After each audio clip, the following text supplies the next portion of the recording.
A recap here on CBS Sports HQ. Mike Tomlin told our Evan Washburn earlier this preseason that one of the things he admires about Aaron Rodgers is his joy of the game. He called it contagious at the start of training camp. I wonder how much Rodgers loved getting that win against his former team, one of several notable veteran quarterbacks suiting up in a new spot. And Rodgers telling us he felt pretty good after that win in the Steel City. Take a listen. You spoke about the meeting with Aaron Glenn on McAfee a few months ago. Beating him, is there significance in that, since he basically told you to your face that he didn't think you were right for that team? Yes, that's what he did. So there's significance in beating him for you? I was happy to beat everybody associated with the Jets. Not holding anything back, our guy Aaron Rodgers, and for good reason, guys. 4 touchdowns today, 244 passing yards of 22 of 30 there. That is the most passing touchdowns in a Steelers debut. I mean, Danny, I'll come to you, our resident quarterback here. How much of that you think really was playing in his mind, and he went out there and did a good job? He was highly motivated. But I also thought you saw a version of Aaron Rodgers which looks further and further removed from the Achilles injury, because the first half of last season he clearly was still hampered by it, but then towards the end you sort of saw a vintage Aaron Rodgers. And I'm curious to know what you guys think, because I think the quarterback position is easier to play than it ever has been. As far as the rules of the game favor the passing game, you can't touch quarterbacks. You can't come anywhere near them. And if you've got 20 years of experience seeing every look that's ever been there, I just thought Aaron Rodgers looked so comfortable knowing exactly where to go with the football. There were some pressures that they tried to dial up, but he knew exactly which guy to go to, what was going to be the best option for him, and he looked totally comfortable within that pocket. And oh, by the way, that mobility, he's not going to ever be the Aaron Rodgers that he was as an MVP, but he's shown the ability to be able to escape pressure, move around just enough to buy a little bit of extra time. I think this is a reason I like the Steelers to be a playoff team. About 10 years ago, I was at his locker in Green Bay, and he told me that 40 is the new 30. He might be right. Yeah. I mean, he looked like Aaron Rodgers today. Some of those throws across the body, across the field, he had a lot of velocity on it. He hasn't lost any velocity, I don't think, or much at all on his fastball, and I think that's the biggest difference. You mentioned his ability to move around. Last year, for half the season, he could not move around. He was not a guy who could move like he normally does. Remember all that talk the year before, I'll be back in December, maybe I'll make it back. Well, he fooled everybody. He wasn't close to being back last year. And then when he got healthy at the end of last year, he looked like Aaron Rodgers. He threw the ball like Aaron Rodgers. He put up good numbers like Aaron Rodgers, and it's carried over to this team right now. He looked great today, and if he plays like that for the Pittsburgh Steelers, they're going to be in the playoff race. It is his first game with 4 or more passing touchdowns and no interceptions since 2021 against the Bears. So that shows you, Pete, to your point, how he's taking those steps to look like the old Aaron Rodgers. Ran from a front office perspective here, all we heard going into this, this big move with him going to Green Bay was he was toxic. He's a cancer. I don't know if we want him in the locker room, but here he is. He puts up a good performance, a historic performance as well. So talk to me about how we kind of quieted that narrative, or did he, in your opinion? Well, I will say that I was one of those that didn't understand the fit because it just didn't feel like a Pittsburgh Steeler culture fit. But the one thing you know about this team and this organization is who they have at the leadership spot, and that's Mike Tomlin. And there's very few guys that get out of character in a Mike Tomlin-run building, because those guys eventually leave and become other people's problems. Unless you're a receiver. And they leave and become other people's problems. And to quote Bill Parcells, you'd rather be a year early than a year late. True. And so what Aaron Rodgers showed today, and first of all, let me rewind here, because we got to give Arthur Smith some credit. The way he managed him, the way he managed this offense, and was able, like Danny talked about, get Aaron on the move. And no, he's not moving like he used to, but that arm is still alive. And there's certain guys, there are certain humans, like the classic shooter. Steph Curry's going to always be able to shoot the jumper. If he's 50, 60, 70, Aaron Rodgers is one of those guys that's going to always be able to throw the ball. And he showed that today, no matter what his age is. And the guys around him stepped up and made plays. The Calvin Austins, that one ball he had, contested ball 50-50 for a smaller guy, he went up and high pointed the ball. And we know how much Aaron Rodgers loves to throw the back shoulder throw. And they were spot on and on the money with all his new receivers. So great job by Aaron today, and they should be encouraged. I will say this, though, Haley, about your question about the criticism, leadership that comes up.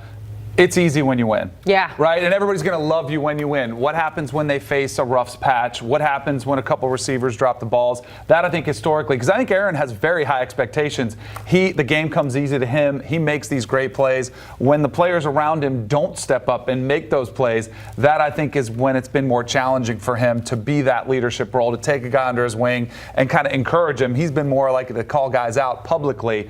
And so we'll see. The other thing about Arthur Smith, that combination, he actually addressed that after the game, was talking about it, said, hey, I heard some of the criticism that I couldn't work with him, that there was going to be a clash there, a difference of mindset. And he said, nope. He said, he clearly heard all of the offseason criticism and was ready to shut everybody up. Well, I'll say this, too. One thing about Aaron Rodgers and the flexibility he's had in other buildings to pick who his guys are, that's not happening in Pittsburgh. So when things do go bad, because they will hit a rough patch, he better figure it out and learn how to work with these guys, because they're not going to trade for Devontae Adams. They're not going to go trade for Allen Lazard and all of his guys.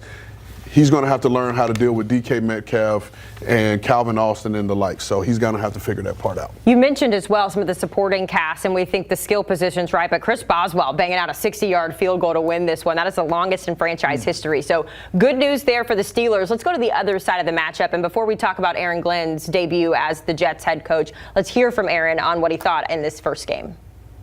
Exciting game, but I'm not into moral victories. This was a game that, man, it was back and forth, a lot of fighting. I thought offensively we did not a lot of good things offensively that we can build on. The one thing to me that had to turn this game is, man, we can't have turnovers. We can't do it. We have to be a more disciplined team, right? There were some penalties that happened in that game that was true discipline issues. And, again, that's something that will be addressed, because you will not be on the field with this team if you're going to cause us to lose games. Setting the tone early on there. The penalties a concern there. So obviously when it comes to Aaron Glenn, he's trying to run a tight ship. Pete, what'd you think about his debut? Well, again, he's a defensive-minded coach, and the defense wasn't great, and that's the concern. You thought the defense would be a real strong suit of this team, and they didn't look like it today. So if you're Aaron Glenn and you come with a defensive pedigree, the first thing they look at is you.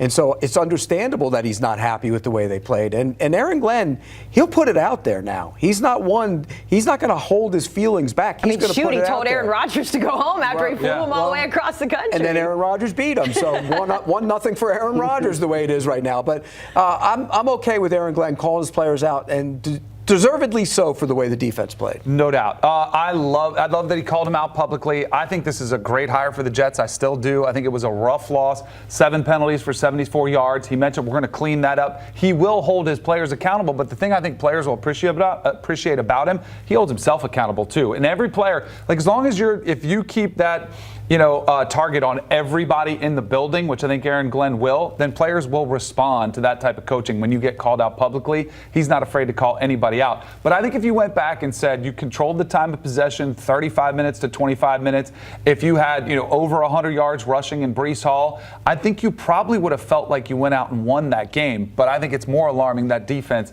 did not come up to show, because that's going to be their calling card. And the fact they gave up 4 touchdown passes to Aaron Rodgers, that's one that's going to be tough to swallow. Yeah, I mean, Aaron Glenn is one of the better players that has played in this league, and just the ultimate competitor. So you wouldn't expect him to say anything less than no moral victories. However, my friend, the Jets scored 32 points. Yeah, and that's been a problem. That's huge. And so you should feel encouraged. Like Danny, you talked about, they had 182 yards on the ground. They had 394 yards of total offense, and they were 50% on third down.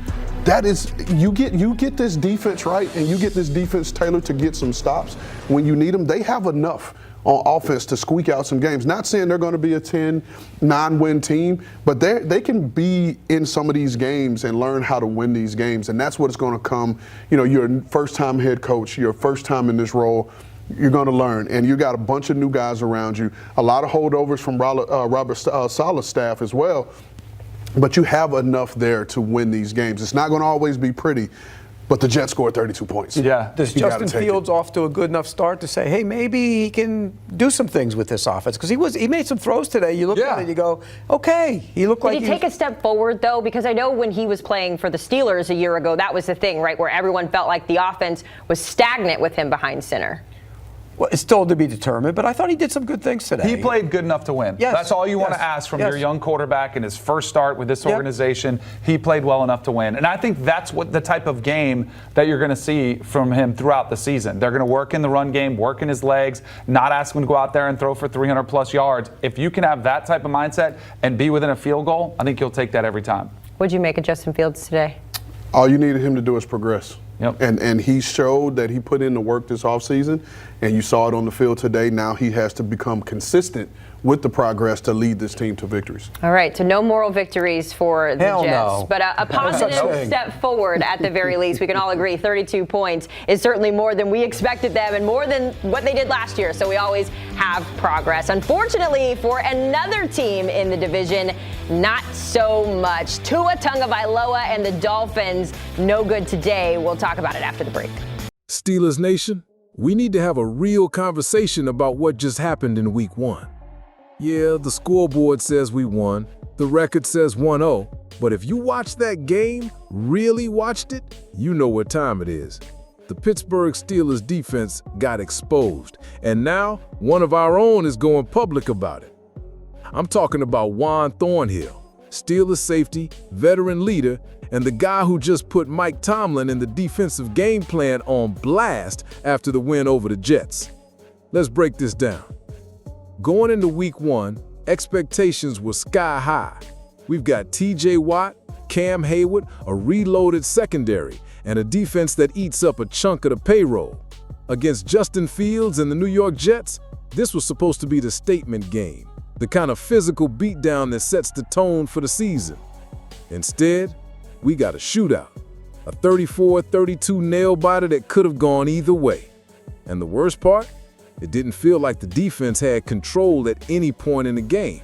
The Jets, yes, the Jets, consistently moved the chains, extended drives, and picked apart our defense with Fields' legs. Justin Fields looked like Lamar Jackson out there, extending plays, scrambling for first downs, keeping our guys guessing. And while Jalen Ramsey did come through with a critical hit late in the game, probably saving our bacon, the overall vibe was clear. The Steelers' defense was not prepared. And now we have confirmation. After the game, Juan Thornhill faced the media and straight up admitted it. I just feel like we might not have been prepared for a running quarterback. We've been seeing a guy like Aaron all camp where he's not really using his legs. Wait, what? Let's get this straight. Our defense spent an entire training camp going up against a 41-year-old QB who's basically a statue in the pocket. And that was our preparation for Justin Fields? A guy who runs a 4.4, a quarterback who lives outside the pocket. I don't know about you, Steelers Nation, but that's a serious red flag. That's not a rookie mistake. That's a coaching oversight. And yes, I'm looking at Mike Tomlin and this staff. We've played Fields before. We know what he does. His tape is out there for the world to see. This shouldn't have been a surprise. If the team didn't bring in a mobile scout QB to simulate Fields in practice, that's a failure in preparation. And Thornhill, credit to him, said it out loud. Now look, he also tried to calm things down. He said he's not panicked and that no one on the defensive side is panicking. And maybe that's true, but we're not on the field. We're in the stands, in the bars, in the living rooms, and from our point of view, panic is exactly what it felt like. And here's the thing, this isn't a young rebuilding defense. This is a veteran unit with Pro Bowlers and all pros. If this group is struggling with communication and chemistry in Week 1, what's going to happen when we face Lamar? Or Joe Burrow with Jamar Chase flying downfield, or Deshaun Watson with a full playbook? We've got no time for excuses. Now, to be fair, there are new pieces in the secondary. That matters.